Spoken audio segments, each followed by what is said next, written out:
Good morning, students. Today we will study chapter 3 Atoms and the Molecules. कल हमने पढ़े थे law of the conservation of mass and the law of the definite proportions. तो proportions के अंदर अपन ने study करा था कि मास ना तो डेस्ट्रॉय होता है ना क्रिएट होता है, और हमने पढ़ा था कि कोई भी कंपाउंड होता है उसके अंदर एक एलिमेंट जो होते हैं वो डेफिनेट पोर्शंस के अंदर जो है वो पार्टिसिपेट करते हैं और पार्टिसिपेट करके कंपाउंड्स का फॉर्मेशन करते हैं। इन दोनों लॉज को प्रूव करने के लिए एक साइंटिस्ट आए, जॉन डॉल्टन एक गरीब परिवार से थे। 1766 के अंदर वो आए, इंग्लैंड के रहने वाले थे। उन्होंने सबसे पहले अपना जो करियर था वो एक स्कूल टीचर से स्टार्ट किया था 12 ईयर की एज के अंदर। फिर बाद में वो स्कूल के एक प्रिंसिपल बन गए। बाद में उन्होंने एक मैनचेस्टर के इंस्टीट्यूट के अंदर मैथमेटिकल और फिज़िक्स केमिस्ट्री को स्टडी कराया। बाद में उन्होंने रिसर्च करना स्टार्ट किया और रिसर्च करके 1808 के अंदर उन्होंने एटॉमिक थ्योरी दी। एटॉमिक थ्योरी जो रिलेटेड थी वो मैटर से थी। मैटर क्या होते हैं? मैटर अपने नेचर के अंदर जितने भी ऑब्जेक्ट्स अपन को आई से विजिबल होते हैं वो सभी मैटर्स है। उस मैटर से रिलेटेड जॉन डॉल्टन ने एक थ्योरी दी और उस थ्योरी को डॉल्टन एटॉमिक थ्योरी के नेम से जाना जाता है। और वो कंप्लीट जो थ्योरी थी वो ओनली मैटर के ऊपर डिपेंड थी। ये जो थ्योरी जो डिपेंड थी वो किस पर डिपेंड थी? मैटर के ऊपर।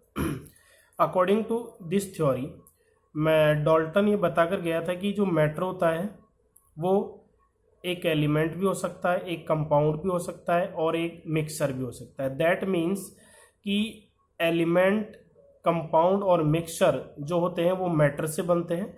और ये जो मैटर होता है वो एक स्मॉलेस्ट यूनिट से उसका फॉर्मेशन होता है। उस स्मॉलेस्ट यूनिट को अपन बोलते हैं एटम।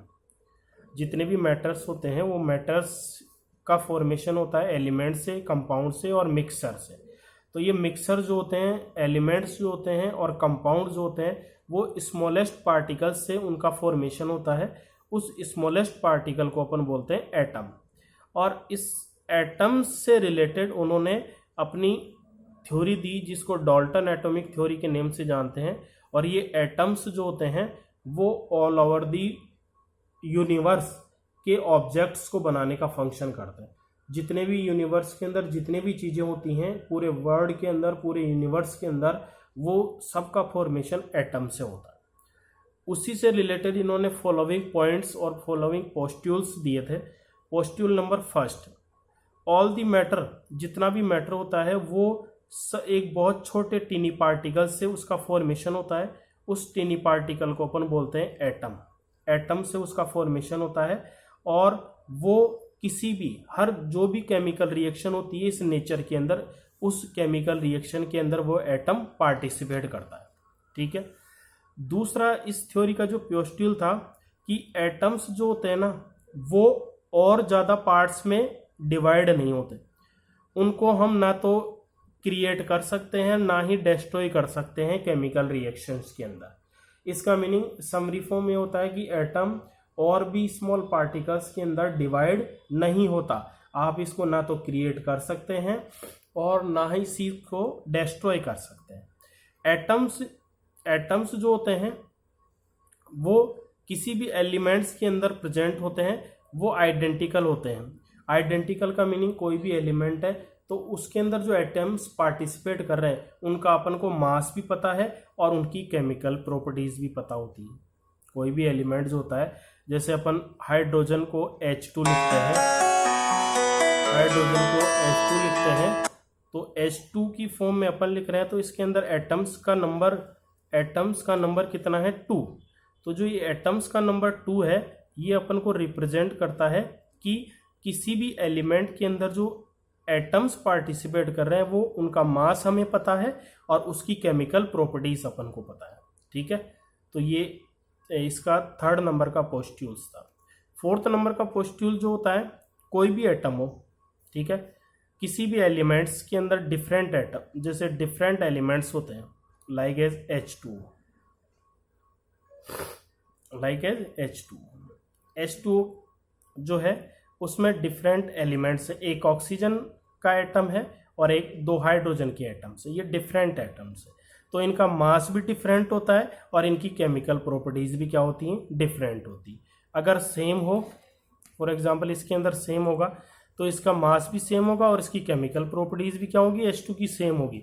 बट यहाँ पर अगर एलिमेंट्स डिफरेंट है तो एलिमेंट्स अगर डिफरेंट है तो उनका मास भी डिफरेंट होगा और उनकी केमिकल प्रॉपर्टीज भी डिफरेंट होगी। अगर सेम एटम्स है तो उनका सेम मास होगा और सेम केमिकल प्रॉपर्टीज होंगी।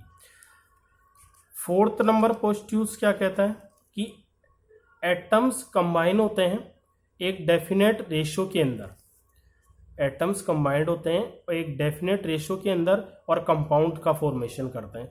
फॉर एग्जांपल अपन देखें तो एग्जाम्पल के फॉर्म में अपन देखते हैं H2SO4,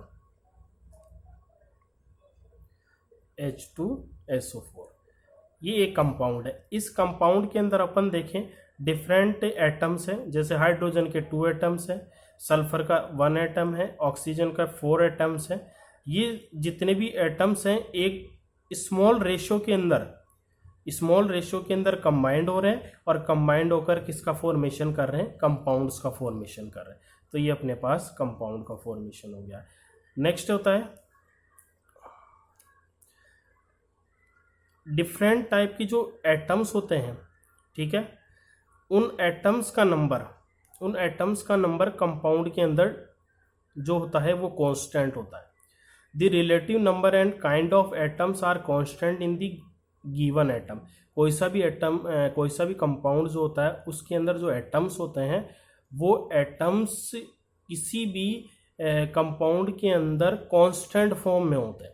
कांस्टेंट फॉर्म का मीनिंग हो गया उनका नंबर बढ़ेगा नहीं।